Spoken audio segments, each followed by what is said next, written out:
नमस्कार दोस्तों।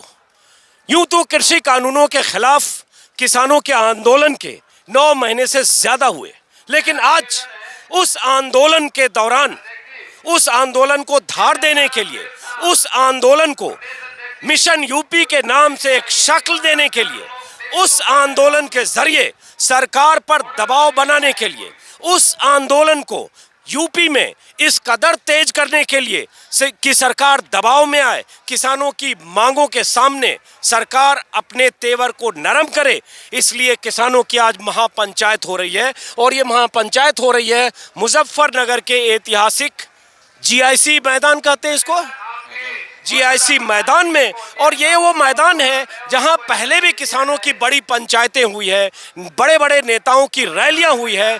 बहुत बड़ा विशाल मैदान है।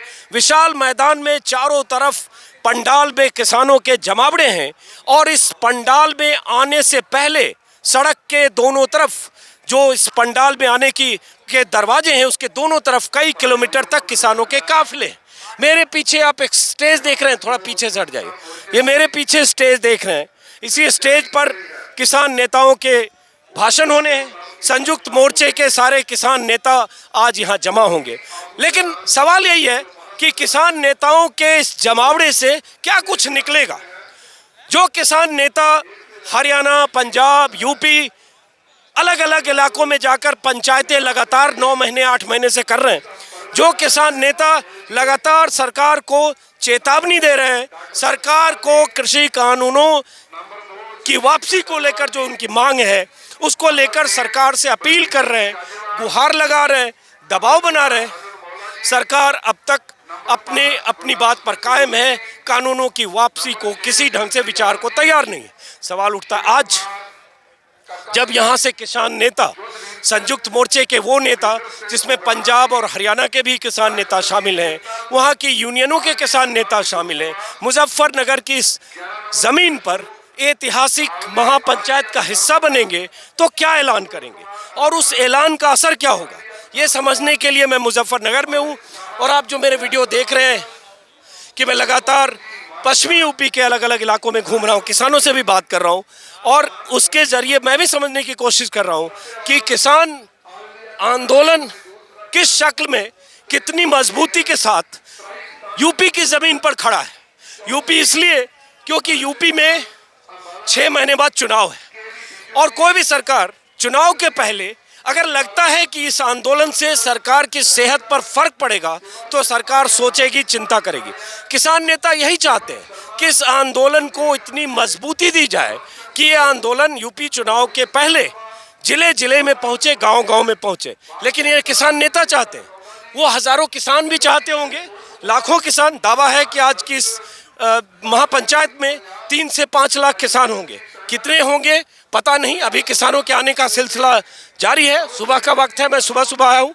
मंच पर अभी कुछ लोग, उनके संचालक हैं, जो किसान जो यहाँ आए हैं, उनसे अपीलें कर रहे हैं। लेकिन अब सवाल ये है कि ऐसी महापंचायतें पश्चिमी यूपी में महेंद्र सिंह टिकैत के ज़माने से हुई है। वो भी पंचायत ऐसी हुई है जिसके सामने सरकारों ने घुटने टेके हैं, चाहे कांग्रेस की सरकार हो, चाहे बीजेपी की सरकार हो। मैं यूपी सरकार की बात कर रहा हूँ। और वही महेंद्र सिंह टिकैत किसानों के जत्थे लेकर मुजफ्फरनगर और आसपास के जिलों के किसानों के जत्थे लेकर दिल्ली के वोट क्लब पर भी धमके थे। वो वक्त आज से 32 साल पहले का था। लेकिन क्या आज उसी मुजफ्फरनगर में, जहां ये बड़ी और महापंचायत हो रही है और यहां से जिस मिशन यूपी की शुरुआत हो रही है, इसका असर भी योगी सरकार पर पड़ेगा क्या, मोदी सरकार पर पड़ेगा क्या? और अगर ऐसा कोई ऐलान होता है, उस ऐलान के मद्देनजर केंद्र सरकार कोई फैसला करेगी क्या, ये देखने और समझने की बात है। यहाँ बहुत सारे किसान हैं, और चूंकि ये पश्चिमी यूपी का इलाका है, आरएलडी का असर है, इसलिए यहाँ बहुत सारे आरएलडी के समर्थक कार्यकर्ता हैं। अभी मुझे अचानक दिखे, ये एक बैनर पोस्टर लेकर चल रहे हैं, तस्वीर है। मुझे आप लोगों के बीच में आके अच्छा लगता है।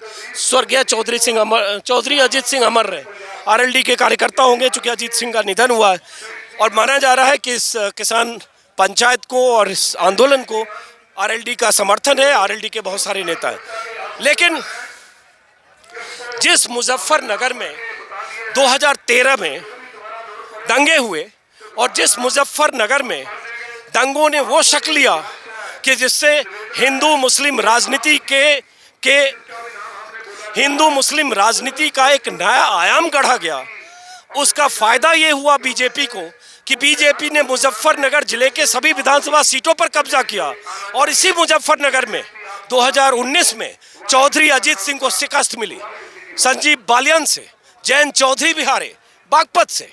लेकिन अब फिर चुनाव है विधानसभा का, और इस बार वो वोट बैंक जो आरएलडी का वोट बैंक था, वो जाट समूह जो अजीत सिंह के साथ था, जो बीजेपी के साथ चला गया, वो बिरादरी इस बार इस आंदोलन का बड़े पैमाने पर हिस्सा है।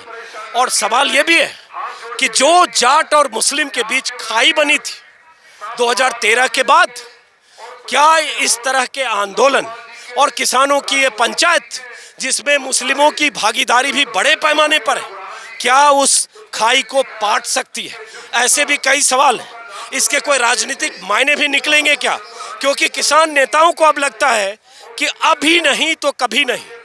उन्हें लगता है कि ये मौका है कि हम सरकार पर, बीजेपी सरकार पर अपनी ताकत का इजहार करके दबाव बना सकते हैं कि चुनाव के पहले झुके।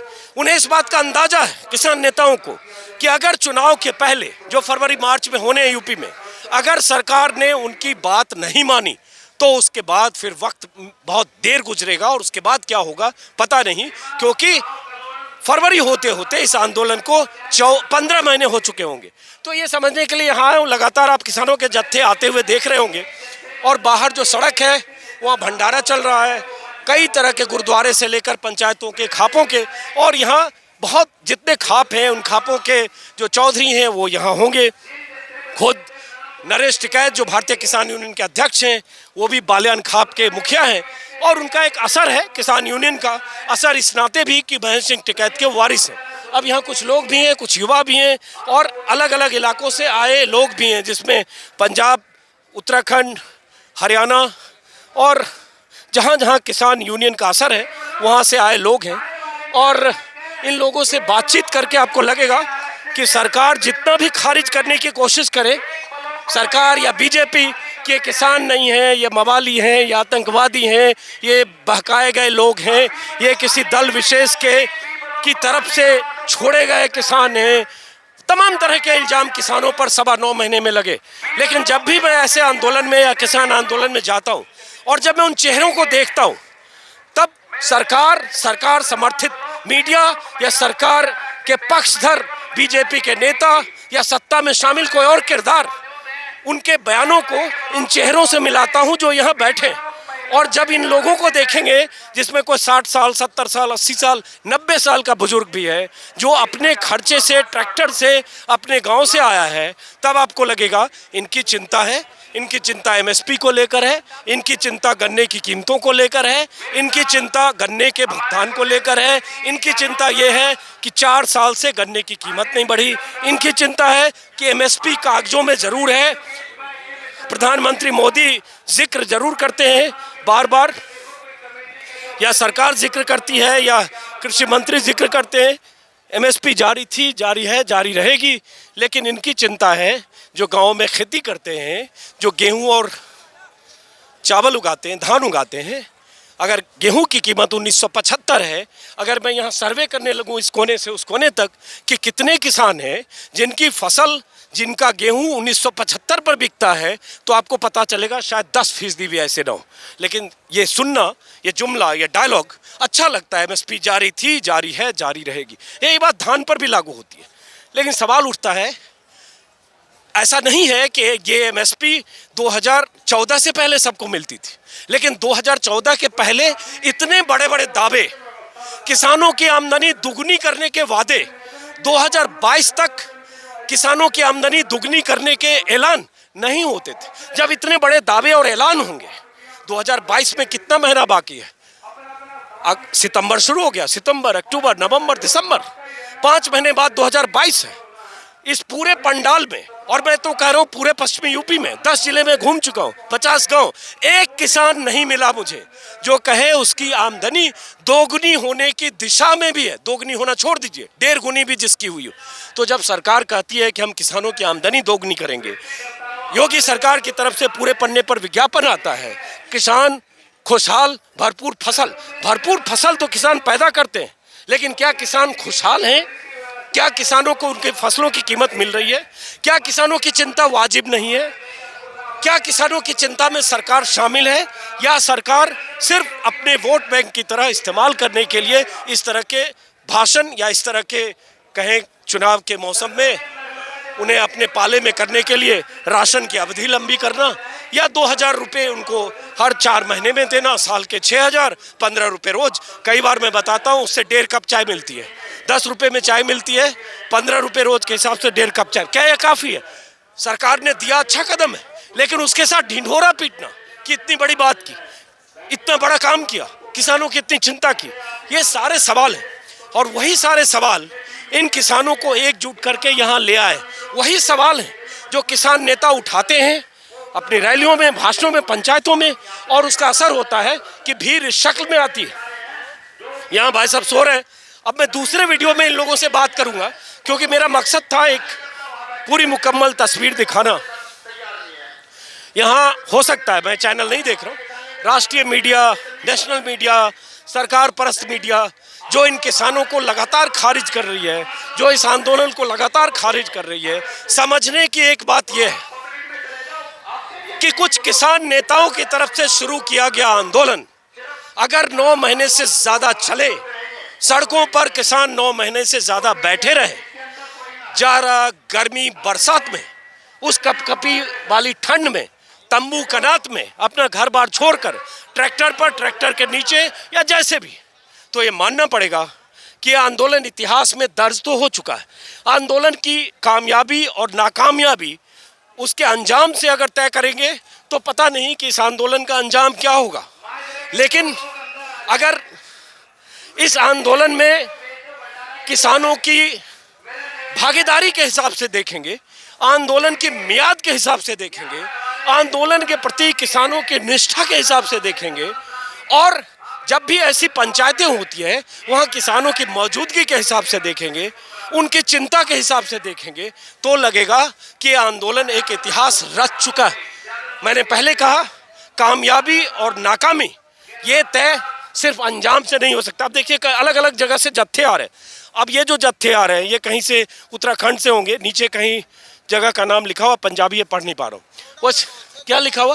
रोडा में बहुत से जी बार पब्लिक, बहुत ज्यादा जनसंख्या आ गई, बहुत पब्लिक आएगी, बहुत पब्लिक है। तो इस वीडियो में मैं इस अपनी भूमिका, इस किसान आंदोलन की भूमिका, इसके मायने समझाने का मेरा मतलब था। और राकेश टिकैत जो किसान यूनियन के प्रवक्ता हैं, नरेश टिकैत जो भारतीय किसान यूनियन टिकैत ग्रुप के अध्यक्ष हैं, जो पंजाब हरियाणा के किसान यूनियन के नेता हैं, बलबीर सिंह राजेवाल, गुरनाम सिंह चढ़ूनी और ऐसे बहुत सारे नेता, दर्शन पाल, योगेंद्र यादव जिनकी सक्रिय हिस्सेदारी है, कुछ आ चुके होंगे, कुछ आ रहे हैं। अब सबकी नज़र, मेरी भी नज़र इस पर है कि मिशन यूपी की बात तो पहले भी कर चुके हैं। जब लखनऊ में प्रेस कॉन्फ्रेंस किया, जब यहाँ की किसान पंचायत के लिए 5 तारीख का ऐलान किया, लेकिन सवाल ये है कि वो उसकी शक्ल क्या होगी, उस मिशन यूपी में क्या ऐसा होगा जिससे सरकार पर दबाव बने। कहा जा रहा है कि अभी से बड़ी पंचायतों की शुरुआत होगी, लेकिन अब तक सैकड़ों पंचायतें हो चुकी है। सरकार ने खूंटा गाड़ दिया है, खूंटा गाड़ कर सरकार बैठी हुई है कि हम पीछे नहीं हटेंगे। तो अब किसान कितना बड़ा खूंटा गाड़ेंगे इस मुजफ्फरनगर की सरजमी से कि सरकार पर दबाव बने, ये सवाल है। और उसमें कितनी हिस्सेदारी और भागीदारी उन किसानों की होगी जो किसान बीजेपी के समर्थक हैं, क्योंकि बीजेपी बार बार यही कहती है कि सिर्फ वो किसान नहीं है जो इस आंदोलन में शामिल हैं, वो किसान भी हैं जो खेतों में काम कर रहे हैं, ऐसे लोग भी होते हैं। लेकिन ये सरकार का पक्ष है, ये सरकार का पक्ष है, और ये उन किसानों का पक्ष है। वो पहलू है जो आपको इस तरह की पंचायतों में आके दिखेगा। तो फिलहाल दोस्तों, मेरा अब जैसे देख रहा हूँ यहाँ सिंधु बॉर्डर मोर्चा, तो ये सिंधु बॉर्डर से आए होंगे। यहाँ दिख रहा है पलवल एवं ढांसा बॉर्डर मोर्चा, महिला मोर्चा, तो वहाँ सिंधु बॉर्डर वहाँ भी है। तो जो जहाँ से आए उसके हिसाब से उनके ब्लॉक बने हुए हैं। थक गया हूँ, थोड़ा गर्मी है, दम भी फूल रहा है, और कई साथी मेरी शिकायत करते हैं कि मास्क लगाया करिए। मास्क लगाने से थोड़ा दम भी फूलता है, गर्मी भी है, मैनेज करना थोड़ा मुश्किल होता है, इसलिए कई बार मैं मास्क नहीं भी लगाता हूँ, उसके लिए माफ़ी चाहूँगा। लेकिन अगर आप चाहते हैं कि आपको यूपी चुनाव, किसानों के आंदोलन, यूपी में राजनीतिक तौर पर जो कुछ भी चल रहा है उसकी खबरें, जानकारियाँ आपको मिले, तो आप मेरे यूट्यूब चैनल को सब्सक्राइब करें। इससे मुझे ताकत मिलेगी, मेरा हौसला बढ़ेगा, और आपको हर वीडियो मैं भरोसा दिलाता हूँ जो किसी चैनल पर नहीं मिलेगा वो मैं वहाँ तक पहुँचने की कोशिश करूँगा और दिखाने की कोशिश करूँगा। मेरा मेल आईडी है ajitanjum2022@gmail.com। और अगले वीडियो में आप देखेंगे किसानों की जुबान से किसानों की बातें, वो क्या कह रहे हैं। फिलहाल नमस्कार।